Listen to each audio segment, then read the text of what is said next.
শ্রেণীর মানুষ আছে না,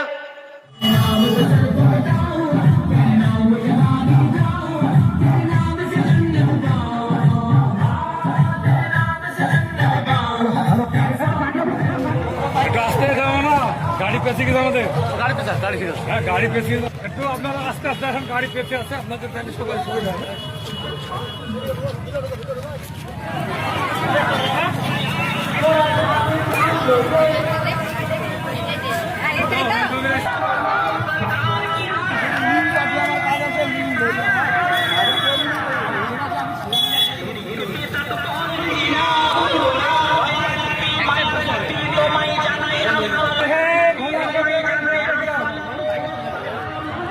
এমএলএ সাহেব এসছে দেখলাম।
এত নবী প্রেমিক, নবীকে এত ভালোবাসে, এত ভালোবাসে, 12 রবিউল আউয়াল এলে মিলে মানে ঈদে মিলাদুন নবী পালন করছে, ঢোল তাবলা নিয়ে হু হু মোহাম্মদ হু হু এই করছে রাস্তাঘাটে, বড় বড় কালো কালো পতাকা নিয়ে করছে না? হ্যাঁ, কেউ বিড়ি টানছে, কেউ সিগারেট টানছে, টানছে কি জানছে না? কাঁচা কুঞ্চিলের পাছার চামড়া ছাড়িয়ে দিতে হবে। বিয়াদব, তুমি নবীকে ভালোবাসো? তুমি নবীর শত্রু। নবীকে ভালোবাসা মানে হচ্ছে এই, নবী যেটা বলেছে তাই অনুযায়ী আমল করা, তবে আপনি তাকে ভালোবাসেন, তার প্রমাণ হবে। বদমাইশির জায়গা পাওয়া না, কি আশ্চর্য ব্যাপার! এ কথা আমি অনেক জায়গায় বলেছি, গতকালও মনে হয় বলেছি। কোন এক জায়গাতে আপনাদের মুর্শিদাবাদী, আমি নাম বলবো না, নামাজ পড়তে দাঁড়িয়েছি, সম্ভবত আসরের নামাজ পড়তে দাঁড়িয়েছি, ইমাম সাহেব মুয়াজ্জিন তাকবীর দিচ্ছে, আল্লাহু আকবার আল্লাহু আকবার,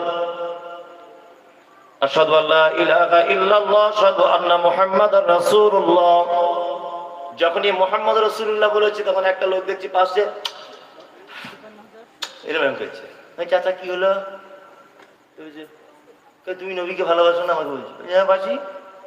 নবীকে আবার ভালোবাসবে না? তাকে না ভালোবাসলে তো ঈমান পূর্ণতা লাভ করবে না, তাকে তো ভালোবাসতেই হবে। বুঝি, তাহলে তুমি নবীর নাম শুনে করছো না? চাচা তুমি এটা কোথায় পেলে? বলছে কেন পেতে হবে? আবার আমাকে বলছে পেতে হবে। বলছি নবীর নাম শুনলে কবার বলো, এরকম করো, এরকম মিনিমাম 3 বার তো করি, শর্টকাটে হলে 3 বার, টাইম পেলে 10 বার। তাহলে বলো তো চাচা, আল্লাহ বড় না নবী বড়? বাচ্চা ছেলের মতো প্রশ্ন করছেন আপনি। ছি ছি ছি ছি ছি, কোটি কোটি কোটি কোটি কোটি কোটি গুণ বড় আল্লাহ। আমাকে বলছি কোটি কোটি গুণ বড় আল্লাহ, এটা আবার প্রশ্ন করা যায়? আল্লাহ কোটি কোটি গুণ বড়? বা তাহলে নবী যদি কোটি কোটি গুণ আল্লাহ থেকে ছোট হয়, আর ছোট মানুষটার নাম শুনলে যদি এরকম নাম 3 বার করেন আপনি, তাহলে তাকবীরের এর আগে আল্লাহ শব্দ গেছে না? গেছে না? হ্যাঁ, আল্লাহু আকবার আল্লাহু আকবার, কবার আল্লাহ হলো? আশহাদু আল্লাহ কবার হলো? 3 বার। ইলাহা কবার হলো? 4 বার। ও আশহাদু আন্না মুহাম্মাদান, 4 বার আল্লাহর নামের পরে মুহাম্মাদের নাম আসছে, তাই তো? তাহলে মুহাম্মাদের নাম শুনে যদি এরকম 3 বার যদি করেন আপনি, তাহলে আল্লাহর নামে এক একবারে তো 3 কোটি বার করা উচিত। তো ওই যে, হাট! আপনাদের যত সব বাড়াবাড়ি, আপনার নবীর দুশ্মন। এই চাচা, তোমার মতো দুশ্মন পৃথিবীতে আর কেউ নেই। তোমার চেয়ে বড় দুশ্মন, তোমার চেয়ে নবীর নামে বড় অপবাদকারী আর পৃথিবীতে কেউ নেই। চাচা, তোমার মুখে দাঁড়িয়ে দেখছি না কই? ওই যে আমার দাঁড়িয়ে যাবে কুট কুট কুট কুট করে শুনে রাখতে পারছি। তবে নবীকে খুব ভালোবাসি। হারাম কর, তুমি দাঁড়িয়ে রাখতে পারছো না। সেই নবীকে যদি তুমি ভালোবাসো, তুমি দাঁড়িয়েটাকে রাখো। তুমি দাঁড়িয়ে রাখতে পারছো না, তুমি গাঁটের নিচে কাপড় পরছো, মসজিদ থেকে বার হয়ে তুমি সুদের টাকা খাচ্ছ, আর মোহাম্মদের নাম শুনলে এরকম করেই তুই বুঝতে পেরে যাচ্ছ আমি ভালোবাসি। এটা ভালোবাসা নয়, এটা বদমাইশি। কখনো ভালোবাসা নয়। ভালোবাসার বগির প্রকাশ হচ্ছে মেনে নেওয়া, তার অনুযায়ী আমল করা। ঠিক মনে হচ্ছে না ভুল মনে হচ্ছে? হ্যাঁ, রাগ করবেন না যাদের হাতে দাড়ি ফাড়ি নিয়ে রাগ। আপনি রাগ করলেই কেন, না করলেই কি? আপনি তো জানেন, প্রথমেই বলেছি তো আমি শিক্ষক, আপনি এখন ছাত্র। আবার আপনারা মায়ের সাথে চায়ের দোকানে শিক্ষক হন, মৌলভী সাহেবের ছাত্র হয়। চায়ের দোকানে কেমন দেন বলুন তো? সাংঘাতিক। মৌলভী সাহেবের সবচেয়ে বেশি বদমাইশ। এরা এই করে তাই করে, আমরা কোনোদিন কিছু বলি না। আমরা জানি এখন ওদের জলসা চলছে এইখানে, আমাদের কিছু বলা যাবে না শ্রোতা হিসাবে। এখন আমরাও হাদিস কোরআন থেকে বলবো, আপনি কিছু বলতে পারবেন না। তবে আমি যে আমার কথা আপনি কেটে দেন, যেই কথাটা আপনি একদম মিথ্যা বললেন বা ভুল বললেন, অবশ্যই আপনারটা সঠিক হলে গ্রহণ করব, বেঠিক হলে গ্রহণ করতে যাব না। যে কথা আপনাকে বোঝাতে চেয়েছি সেটা হচ্ছে এই, আল্লাহ তাআলা বলছেন আল্লাহ তাআলা বলছেন মালিক ইয়াউমিদ দ্বীন, কিয়ামতের দিবসের মালিক। এবার আপনাকে একটা কথা, আমি প্রসঙ্গ ভুলিনি, আমি জায়গাটা এসে আপনাকে বলছি। 6 ফেব্রুয়ারিতে তুরস্কের সিরিয়ার মাটিতে একটা ভূমিকম্প হয়েছে, দেখেছেন? বিজ্ঞানীরা বলছে যে পৃথিবীর মাটি থেকে 8 কিলোমিটার নিচে ভূমিকম্পের উৎপত্তি হয়েছে। পেপারে পড়ে বলছি, পৃথিবীর মাটি থেকে 8 কিলোমিটার নিচে ভূমিকম্পের উৎপত্তি হয়েছে। তার ফলশ্রুতিতে মাটিগুলো কাঁপতে কাঁপতে অজস্র বিল্ডিং ভেঙে পড়ে অসংখ্য মানুষ মারা গেল না? মারা গেল। ভূমিকম্পটা হয়েছিল কতক্ষণ? 40 সেকেন্ড। আল্লাহু আকবার। 40 সেকেন্ড মাত্র এই ভূমিকম্পটা হয়েছে, অসংখ্য মানুষ মারা গেল। বাংলাদেশ সরকার ত্রাণ পাঠিয়েছে, উদ্ধার কর্মীদের পাঠিয়েছে।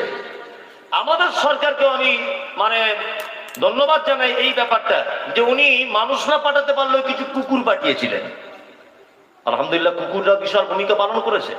সোশ্যাল মিডিয়াতে আপনারা দেখতে পেয়েছেন যে প্রশিক্ষণ প্রাপ্ত কুকুর গর্তের ভিতরে 2টো শিশু আটকে আছে, ওইখানে গর্তের সামনে গিয়ে হু হু হু হু করে চিল্লাচ্ছে। উদ্ধার কর্মীদেরকে বলতে চাইছে এখানে 2টো শিশু লুকিয়ে রয়েছে। আল্লাহু আকবার।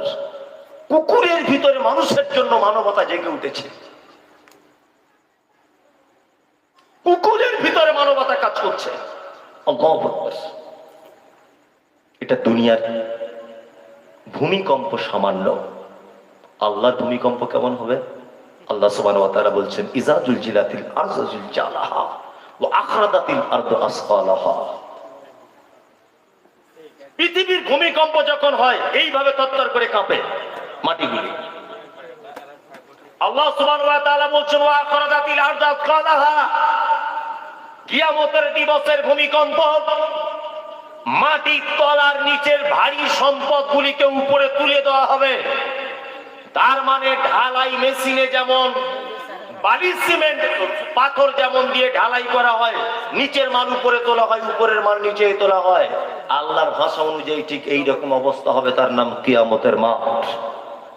তুরস্কের সিরিয়ার মাটিতে যদি 40 সেকেন্ডের এই অবস্থা যদি ঘটে, তা আল্লাহ যে কিয়ামতের দিন এই অবস্থা ঘটাতে পারবেন, এটা বিশ্বাস আছে? নাম্বার 2, আল্লাহ পবিত্র আল কোরআনে বলছেন, ইয়াউমা তারাউনাহা তাযহালু কুল্লু মুরজিআতিন আম্মা আরজাআত ওয়া তাযাউ কুল্লু যাতি হামলিন হামলাহা ওয়া তারান নাসা সুকারা ওয়া মা হুম বিসুকারা ওয়ালাকিন্না আযাবাল্লাহি শাদীদ।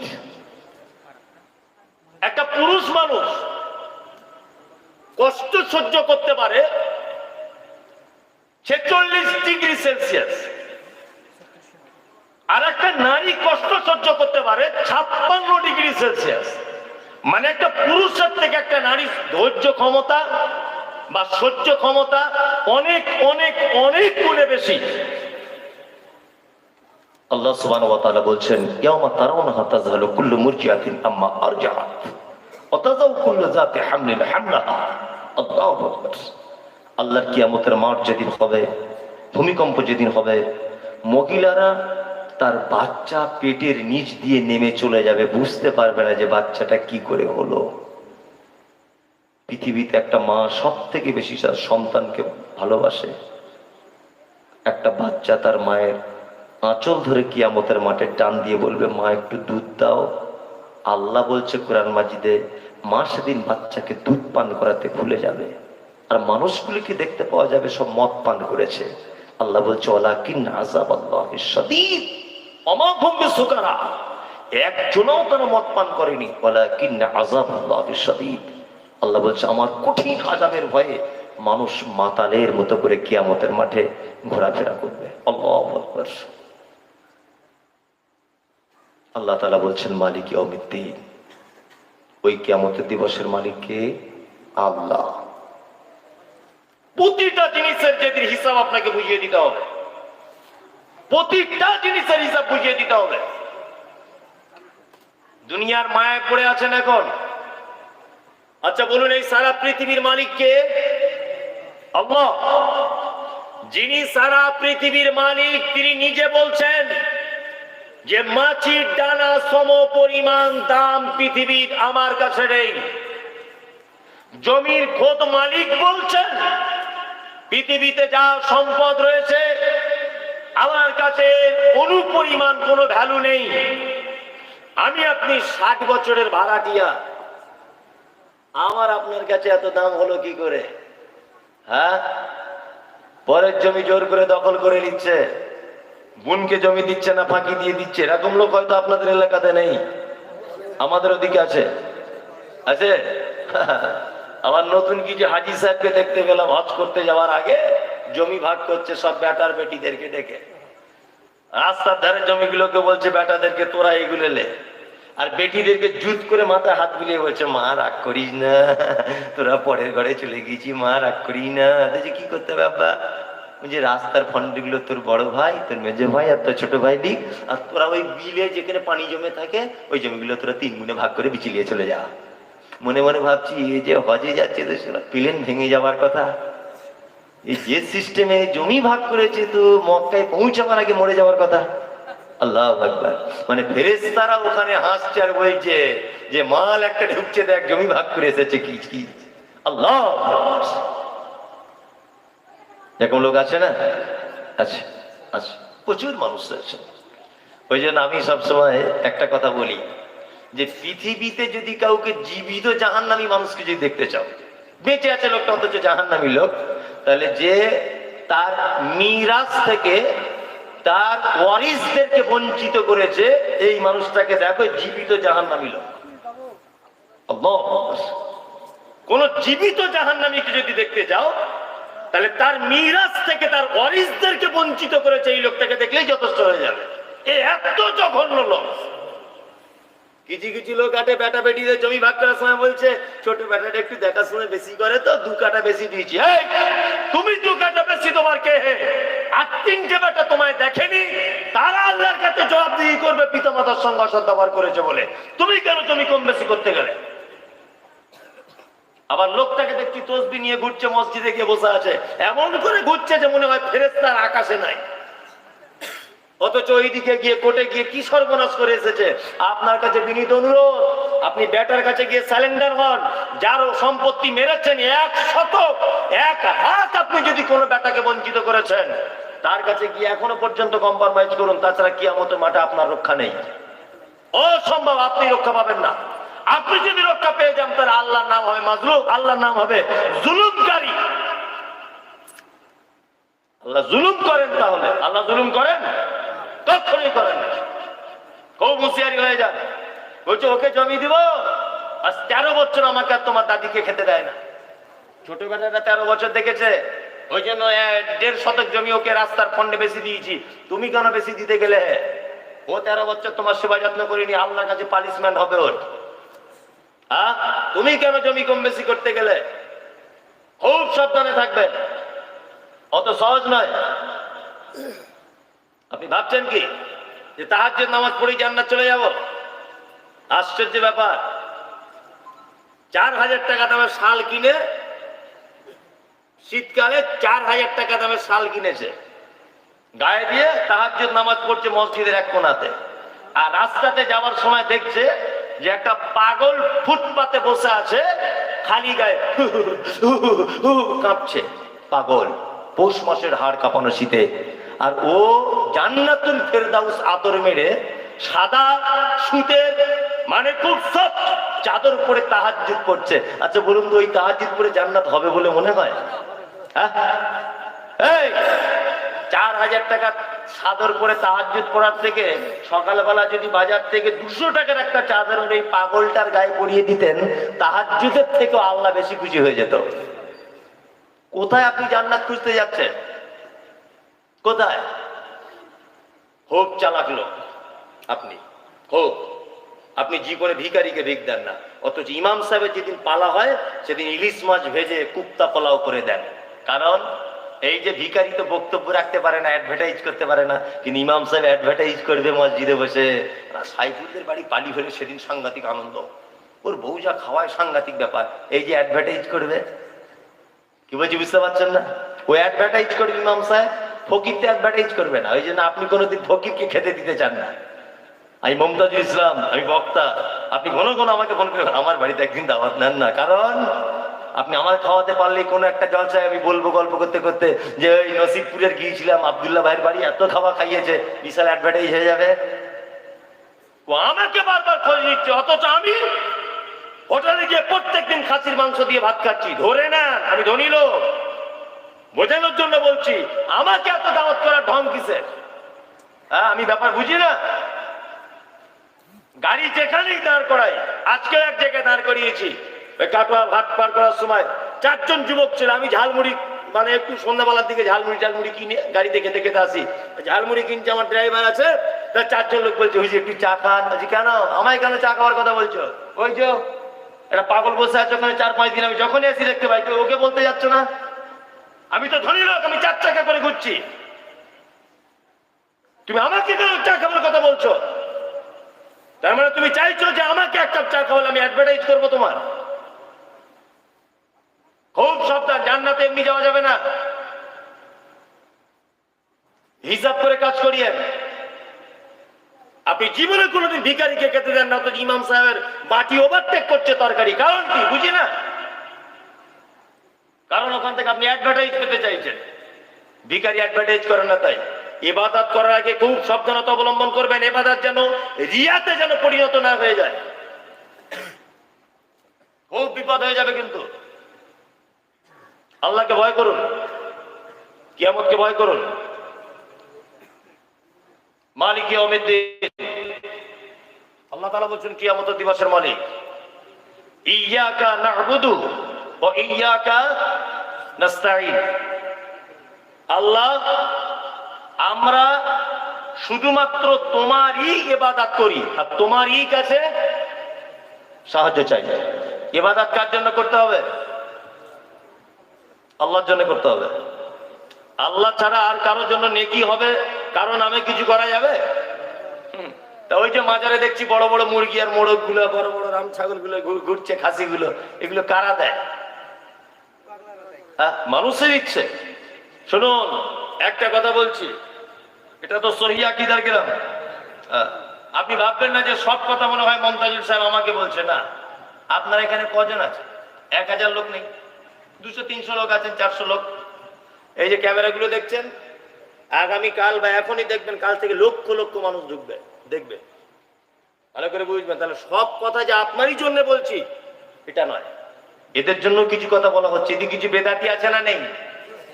পীরপন্থী পীর পূজারি আছে না নেই? এগুলো তাদের ধোলাই হবে। এটা আপনি ভাববেন না যে আমাদের গায়ের লোককে বলতেছে। যে না, সব কথা আমি আপনার জন্য বলছি না, ওই শ্রোতাদের জন্য আমাদের কিছু কথা থাকে। ইয়্যাকা না'বুদু ওয়া ইয়্যাকা নাস্তাঈন, ইবাদত কার জন্য? আল্লাহর জন্য। সাহায্য কার কাছে চাইতে হবে? আল্লাহর কাছে সাহায্য চাইতে হবে। আল্লাহ আল্লাহ ছাড়া আর কেউ সাহায্য করতে পারে বলে মনে হয়? একদমই নয়। যত রকম ছেলে হয় না, মেয়ে হয় না, রুজির অভাব, খাদ্যের অভাব, দৃষ্টিশক্তি কমে যাচ্ছে, স্মৃতিশক্তি হ্রাস হচ্ছে, শরীরের তাকত কমে যাচ্ছে, এই যে বিস্তারিত যত রকমের অভিযোগ কার কাছে? আল্লাহর কাছে। রাতের বেলা 2 রাকাত নামাজ পড়ুন, পড়ে আল্লাহকে গোপন কথা বলুন।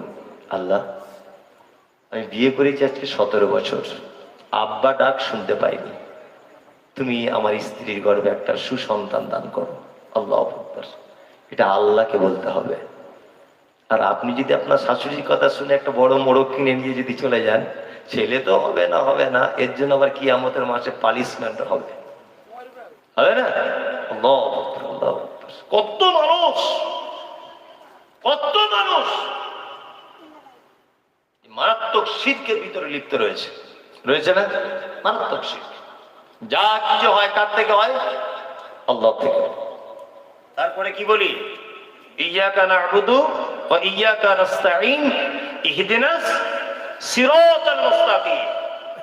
আল্লাহ, তুমি আমাকে সহজ পথের পথিক করো। কেমন সহজ পথের পথিক? সিরাতাল্লাযীনা আন'আমতা আলাইহিম, তুমি যাদেরকে পুরস্কারিত করেছো তাদের পথের পথিক করো।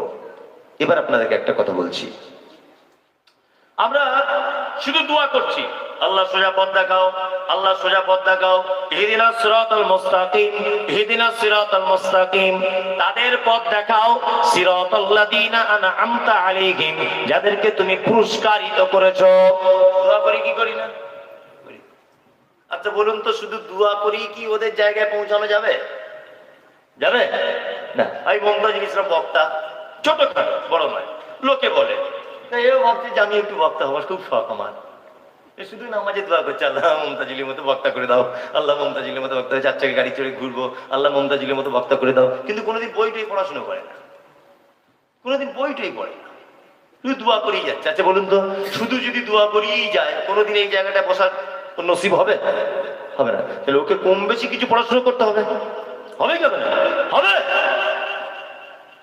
তার মানে ইহদিনাস সিরাতাল মুস্তাকিম, আল্লাহ সহজ পথ দেখাও, তাদের পথ দেখাও যাদেরকে প্রাইজ দিয়েছো। আরে ক্যাপা, তারা প্রাইজ কেন পেয়েছে সেটা আগে দেখো, আর প্রাইজ পেতে গেলে কি মাল লাগে সেটা আগে দেখো।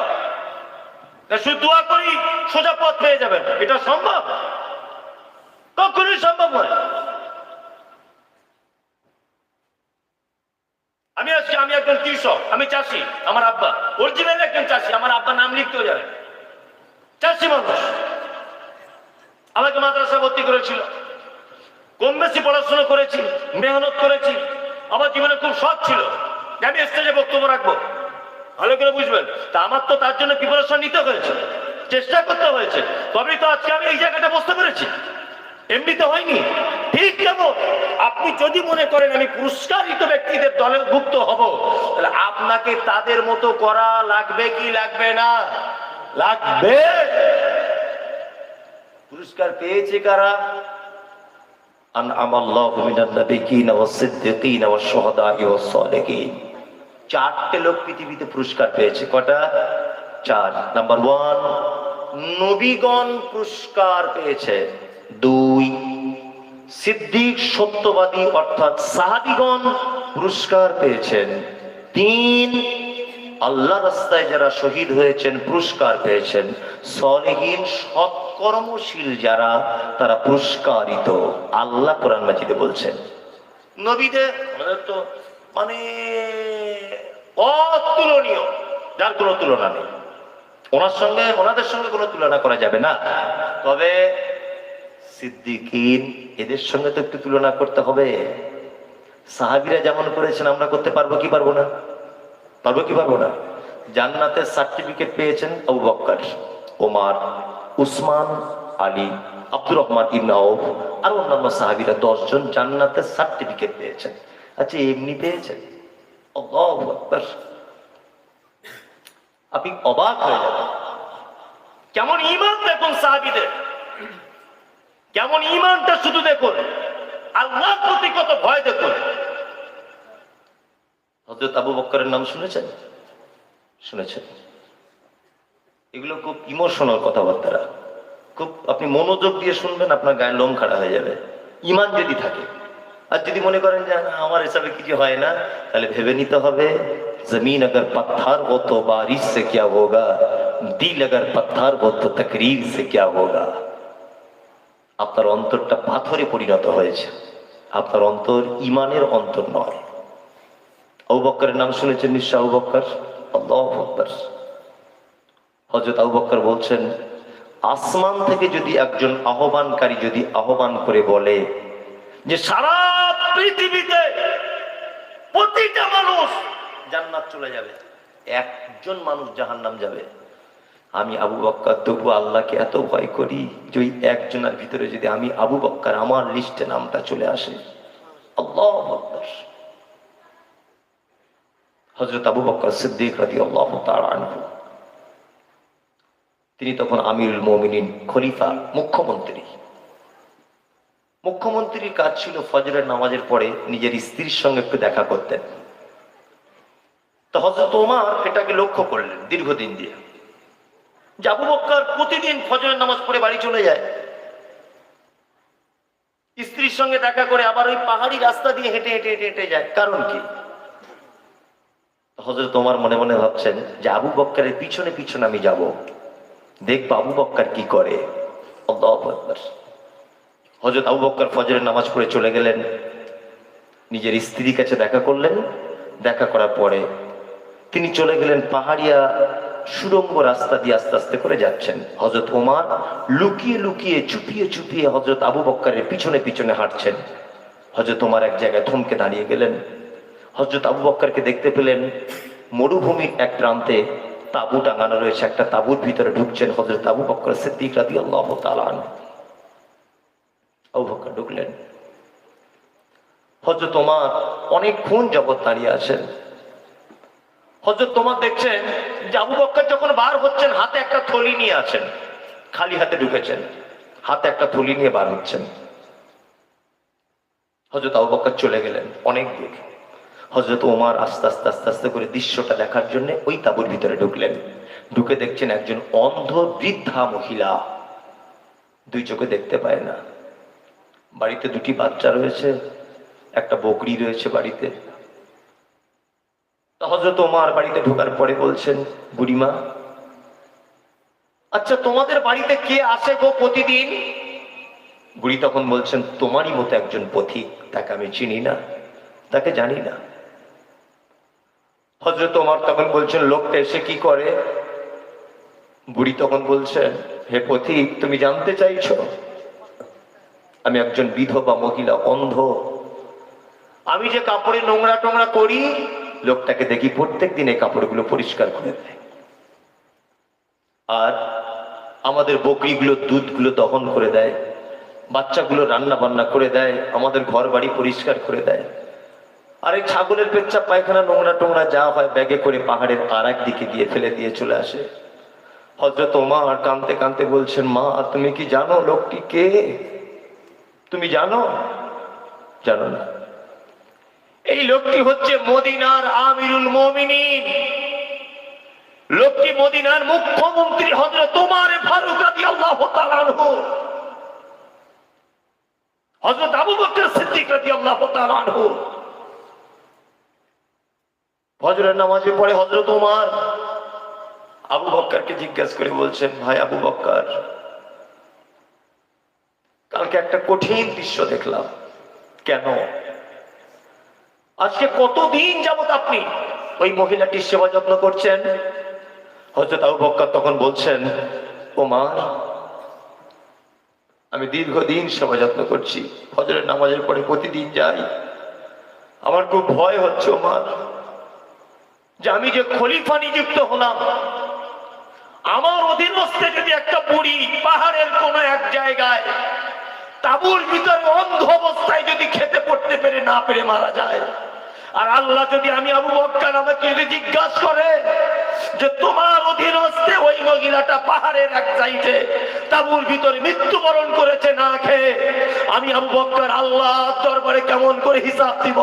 ওমর, আমি আল্লাহকে এত ভয় করি, এরপরেও আমি ভয় করছি মদিনার অলিতে গলিতে একটা বিড়াল যদি না খেয়ে মারা যায়, আমার ভয় হয় যে আমার অধীনে থাকা একটা বিড়াল না খেয়ে মারা গেল। এর ব্যাপারে যদি আল্লাহ আমাকে জবাবদিহি তার মামলাতে যদি ফাঁসিয়ে দেয়, আমি কি করব? আল্লাহু আকবার। এমনি জান্নাত পাওয়া যাবে না।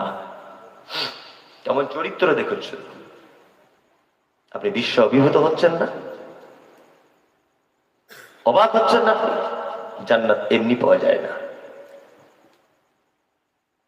হযরত আবু হুরায়রার নাম শুনেছেন? শুনেছেন? শুনেছেন। আবু হুরায়রা আল্লাহর রাসূল একজন বিখ্যাত সাহাবী ছিলেন। এই ঘটনাটা যদি আপনি শোনেন, আপনি অবাক হয়ে যাবেন। হযরত আবু হুরায়রা, হযরত আবু হুরায়রা ছেড়ে দেবো নাকি? ছেড়ে দেবো? জি না। হযরত আবু হুরায়রা হাদিসের পাতা পাতা উল্টালে আবু হুরায়রা হাদিস বর্ণনা করেনি, হাদিসের এরকম কোনো পাতা নেই। আলেম ওলামারা জানেন প্রতিটা পাতাটা আবু হুরায়রা। বেশি টাইম পাননি।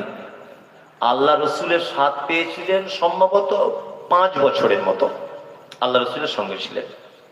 নতুন ঈমান এনেছেন। নতুন ঈমান এনেছেন কে? না, আবু হুরায়রা। আসহাবে সুফফাতে বসবাস করে। আসহাবে সুফফা কাদেরকে বলা হয়? নতুন ঈমান এনে ঘর বাড়ির সমস্ত কিছু ছেড়ে দিয়ে আল্লাহ রসুলের শরণাপন্ন হয়ে যারা রসুলুল্লাহর কাছে এসেছিলেন, আল্লাহ রসুল মসজিদে নববীর পাশে তাদেরকে একটা ঘর তৈরি করে দিয়েছিলেন। এই ঘরটাকে বলা হয় আসহাবে সুফফা। তারা সেখানে কোরআন তেলাওয়াত করতো, তারা সেখানে সালাত আদায় করতো। কোনোদিন খাওয়া হতো, কোনোদিন হতো না। কেউ হাদিয়া দিয়ে এলে খাওয়া হতো, না গেলে খাওয়া হতো না। আল্লাহু আকবার। তো হযরত আবু হুরায়রা মাঝে সাঝে আল্লাহ রসুলের মেম্বারের সাইডে এমন হামাগুড়ি দিয়ে শুয়ে থাকতেন ক্ষুধার তাড়নাতে। নতুন ঈমান এনেছে তাই। একদিন ক্ষুধা সহ্য হলো না আবু হুরায়রার। এটা একদম সহিহ হাদিস। সহ্য না হওয়ার কারণে তিনি রাস্তায় বেরিয়ে পড়লেন। রাস্তাতে বেরিয়ে পড়লেন, রাস্তাতে শুয়ে আছেন ধুলোবালি মেখে। মনে মনে ভাবছেন, এই রাস্তা দিয়ে যদি কেউ যায় তাকে মনের কথাটা বলবো, আর না হলে সে আমার এই মলিন চেহারাটা দেখে বুঝতে পারবে নিশ্চয় আমি কোনো অভাবের মধ্যে রয়েছি। রাস্তা দিয়ে আসছেন আল্লাহ রাসূলের বিখ্যাত সাহাবী কে? আবু বকর সিদ্দিক রাদিয়াল্লাহু তাআলা আনহু। আবু হুরায়রাকে এই অবস্থা দেখে আবু বকর থমকে দাঁড়িয়ে গেলেন। দাঁড়িয়ে বলছেন, কি ব্যাপার? আবু হুরায়রা এই অবস্থা। সম্ভ্রান্ত ঘরের ছেলে, আল্লাহর নবীর সাহাবী বলে কথা, জাতালো মুখ ফুটিয়ে বলতে পারছে না যে খুব খিদে লেগেছে, ক্ষুধার তাড়নায় রাস্তাতে শুয়ে আছি। হযরত আবু হুরায়রা একটা অভিনয় করলেন যে আবু বকরকে আমি একটা কোরআনের আয়াত সম্পর্কে জিজ্ঞাসা করি, উনি তাহলে আমার সঙ্গে একটু কথা বলবেন, আর আমার কথা ক্ষুধার্ত মানুষের কথা বা তার ব্যবহার দেখলে অনেকটা বোঝা যায়। উনি আমার চোখ মুখ দেখলে আঁচ করতে পারবেন যে আমি ক্ষুধার্ত। হযরত আবু হুরায়রা বলছেন যে আচ্ছা, কোরআনের এই আয়াতের ব্যাপারে আমাকে একটু বলুন তো। হযরত আবু বকর বলে দেওয়ার পরে তিনি চলতে শুরু করলেন। আবু হুরায়রা মন খুব খারাপ যে তাহলে আবু বকর মনে হয়, আবু হুরায়রা বলছেন তাহলে আবু বকর মনে হয় আমাকে ব্যাপারটা বুঝতে পারেনি।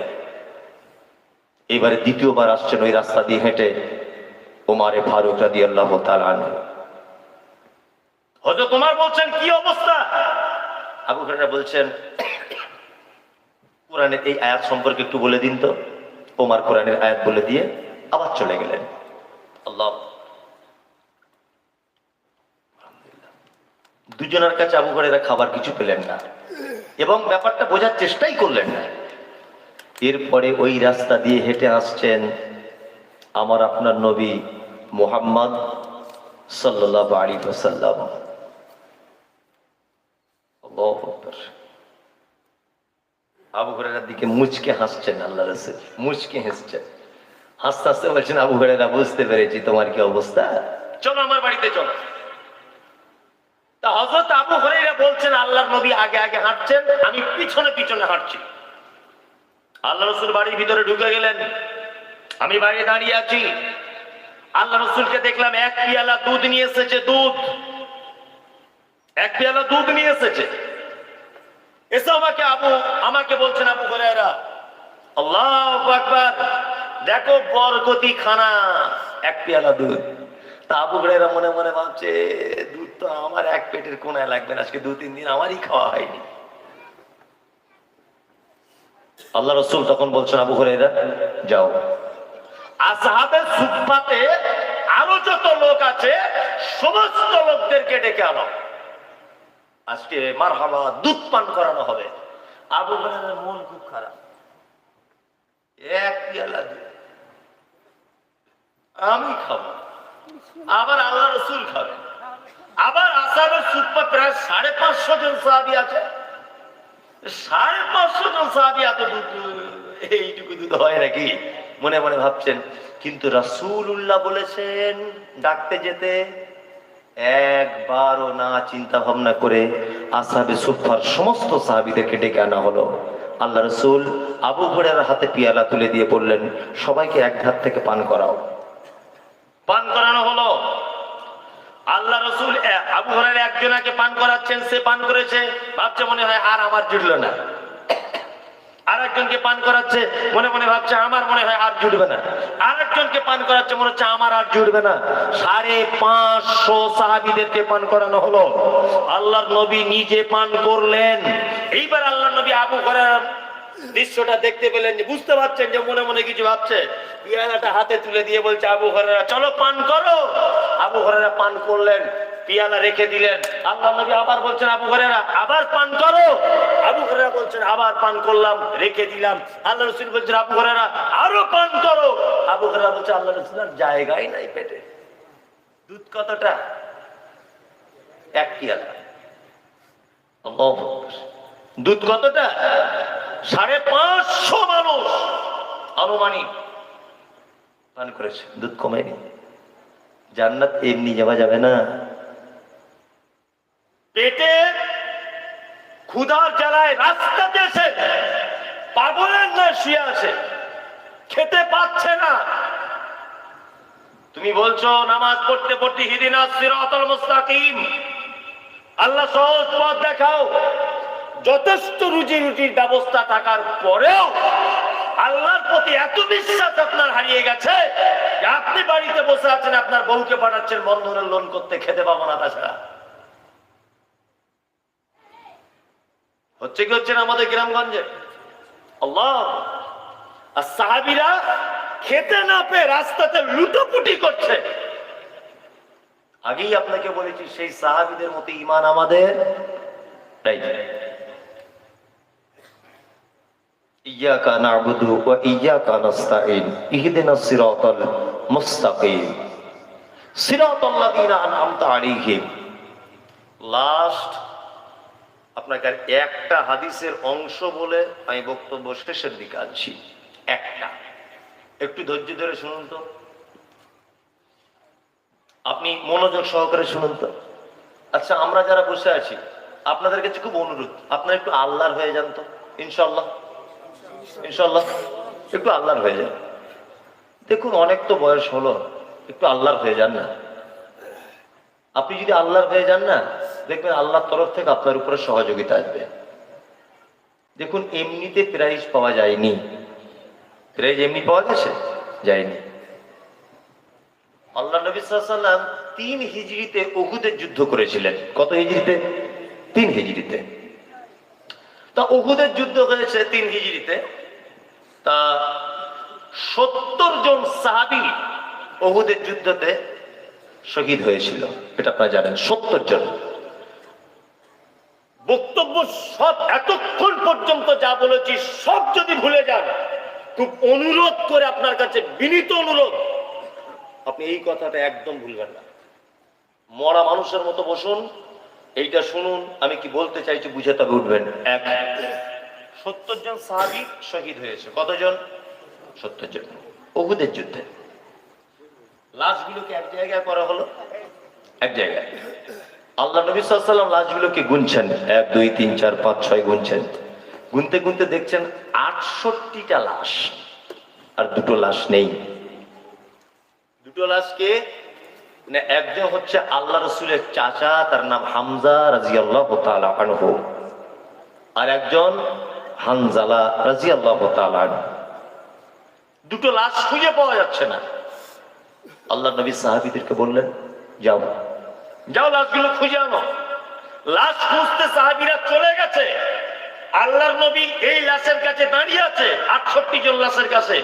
এই মুহূর্তে একজন মহিলা এসেছে, পর্দাশীল মহিলা, জিহাদের মাঠে, উহুদের প্রান্তে। আল্লাহ রাসূলকে এসে বলছেন, আল্লাহ রাসূল, আপনি আমাকে চিনতে পারছেন? আল্লাহ রাসূল বলছেন, না, তোমাকে আমি চিনতে পারছি না। কে তুমি? তখন মহিলা বলছেন, আল্লাহ নবী, আপনি গতকাল বিকাল বেলাতে কারুর বিবাহ পড়িয়েছিলেন? তখন আল্লাহ রাসূল বলছেন, হ্যাঁ, আমি হানজালার বিবাহ পড়িয়েছি। তখন মহিলাটা নিজের পর্দা থেকে হাতটা খুলে দিয়ে বলছেন, আল্লাহ রাসূল, আমি সেই হানজালার স্ত্রী যার বিবাহ আপনি গতকাল বিকালে পড়িয়েছেন।